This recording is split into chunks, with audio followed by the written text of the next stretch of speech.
Bonjour, bienvenue à la capsule sur les lettres de présentation. Donc aujourd'hui, je vais vous montrer comment bien monter une lettre tendance. Donc, je vous ouvre ça. Donc, les lettres de présentation aujourd'hui. Vite comme ça, à quoi ça sert? Bien, la lettre de présentation, ça sert à accompagner son CV. Ça sert à dire en mots ce qu'on n'est pas capable de dire dans notre CV. Ça permet d'expliquer notre valeur ajoutée, nos atouts et les raisons pourquoi on veut postuler à cette entreprise-là. La lettre a de toujours établir un lien entre l'offre d'emploi et vos qualifications le plus possible. Mais c'est possible en candidature spontanée de faire quand même des liens avec l'entreprise et le genre d'emploi que vous souhaitez postuler.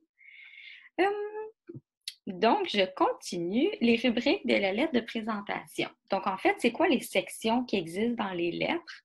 Et je vais vous expliquer les 3 sections, en fait, que l'employeur recherche davantage dans une lettre. La première, c'est votre parcours professionnel. La deuxième, votre candidature face à l'entreprise. Et la dernière, vos forces, votre valeur ajoutée pour l'entreprise. Donc, si je décris chacune d'entre elles, votre parcours professionnel, là, c'est une section qui est créée pour parler un petit peu de ce que vous cherchez, votre parcours dans tel ou tel domaine, vos formations. Si on a fait un arrêt de travail, mais des fois, on peut glisser une petite phrase disant qu'on veut réintégrer le marché du travail après un arrêt personnel, etc. Ça peut aussi s'appeler mon cheminement, mon parcours, où suis-je rendu? Donc, je me tends des exemples de sous-titres pour les rubriques, comme ça. C'est la section qui permet aussi de plus parler de nous puis nos qualifications. Mais c'est les 2 autres rubriques que je vais vous parler qui sont les plus importantes pour l'employeur. Donc, votre candidature, rubrique 2, c'est de dire pourquoi on veut postuler à cette entreprise-là. Donc, pourquoi travailler pour l'entreprise, pourquoi appliquer, pourquoi je disais travailler pour vous et ma candidature. Donc, c'est un peu les raisons pourquoi on veut postuler. Je vais en parler un peu après, mais c'est peut-être le lien avec les valeurs, la mission de l'entreprise, les raisons parce que c'est une entreprise réputée, ça nous tente de faire partie de l'équipe.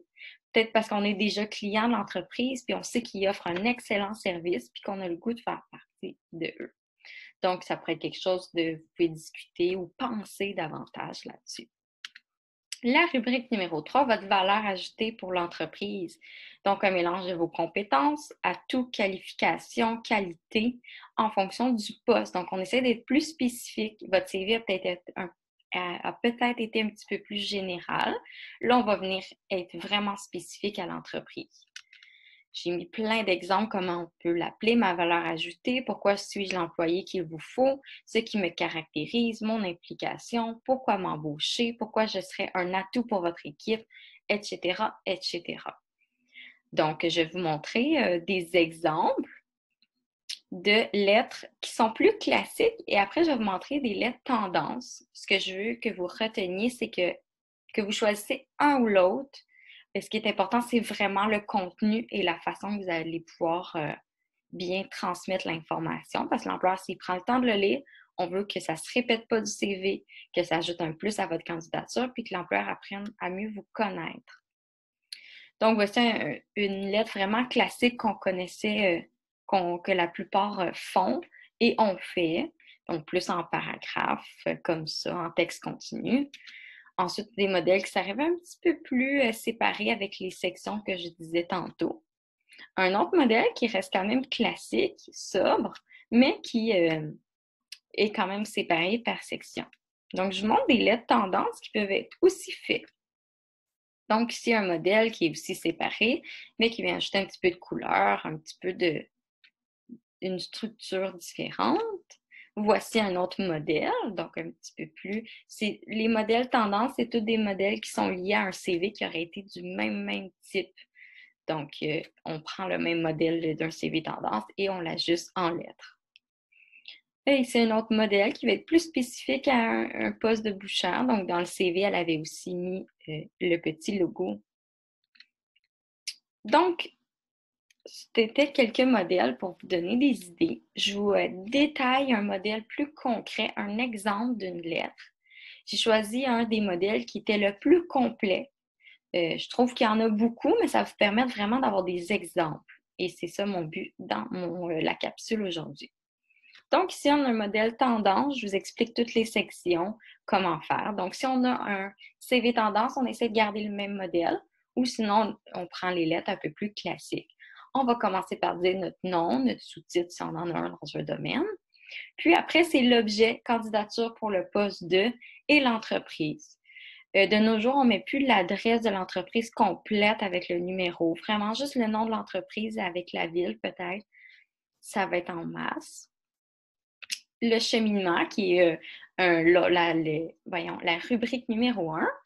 Voulant m'intégrer sur le marché du travail au Canada, j'ai commencé par un stage à l'agence du tourisme, par ailleurs, en telle année, j'ai une courte expérience, fait qu'elle décrit un peu les choses.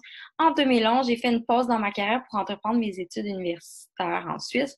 Ensuite, j'ai pris un congé parental, suite à quoi je souhaite me réintégrer dans le monde professionnel. Donc, des fois, on a fait des pauses, on voit des années, des trous dans notre CV. Bien là, on vient de l'expliquer en une phrase très simple, et positif aussi. Tu sais, ça reste d'une façon assez agréable. L'employeur lui permet de mieux comprendre qu'est-ce que vous faites et pourquoi il y avait une pause. Rubrique numéro 2, pourquoi postuler chez l'entreprise? Le descriptif du poste correspond à mes attentes pour le cheminement de ma carrière et me permettrait d'approfondir mes compétences dans le développement d'outils de communication, etc., etc. J'aurais pu faire des liens avec les valeurs de l'entreprise. Peut-être que l'entreprise y offre beaucoup de services, ça y permet à la personne de monter peut-être dans les échelons si la personne reste longtemps. C'est quelque chose qui peut être discuté dans ce paragraphe-là. Les deux autres paragraphes que vous voyez, c'est vraiment la rubrique 3, votre valeur ajoutée, mais qui a été divisée en deux. Donc, le premier, j'ai de l'expérience dans l'élaboration des plans, etc., etc. Donc, la personne met plus l'accent sur ses compétences. Et la valeur ajoutée, la personne est plus allée, qualité, esprit, on voit qu'elle parle étant une joueuse d'équipe dynamique, optimiste, une candidate qui se démarque par son leadership, donc quelque chose d'un petit peu plus personnel. Donc, on voit que l'exemple est très... il y en a beaucoup. C'est sûr que ça peut prendre une demi-page, là, vraiment, les textes mettent une phrase ou deux. Là, je vous montre un exemple qui est vraiment très complet pour que vous ayez du jus dans votre lettre, mais ça peut être vraiment plus court que ça. L'important, c'est de ne pas se répéter puis d'ajouter un plus à votre CV. On termine toujours avec une salutation, donc en espérant avoir la chance de vous rendre visite lors d'une éventuelle rencontre, au plaisir de vous rencontrer prochainement, etc. Ici, la personne n'a pas signé son nom ou mis juste son nom en dessous parce qu'il est mis en haut, mais si vous ne l'avez pas mis en haut, on le met en bas. Donc, je termine avec des conseils pratiques sur les lettres. La lettre doit être brève et précise, on ne se répète pas du CV, elle doit être personnalisée et à votre image, donc on essaie qu'elle vous représente, la personne va vraiment, l'employeur en fait va apprendre à vous connaître en lisant la lettre. Mettez en valeur aussi vos réalisations et vos atouts. Pas des choses qu'on se dit on ne mettra pas dans le CV, mais là on voit qu'avec cette entreprise-là, on aurait de l'expérience, des choses qu'on a réalisées dans notre parcours professionnel qui seraient pertinentes à mettre. Gardez en tête l'offre d'emploi pour écrire votre lettre. Toujours important, ça permet de faire des liens vraiment spécifiques et c'est ça que l'employeur veut voir.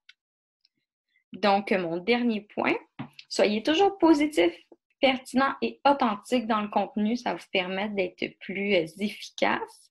En fait, votre lettre va être plus efficace. Donc, je vous souhaite une excellente journée et j'espère que la capsule lettre de présentation vous a aidé. Bonne journée!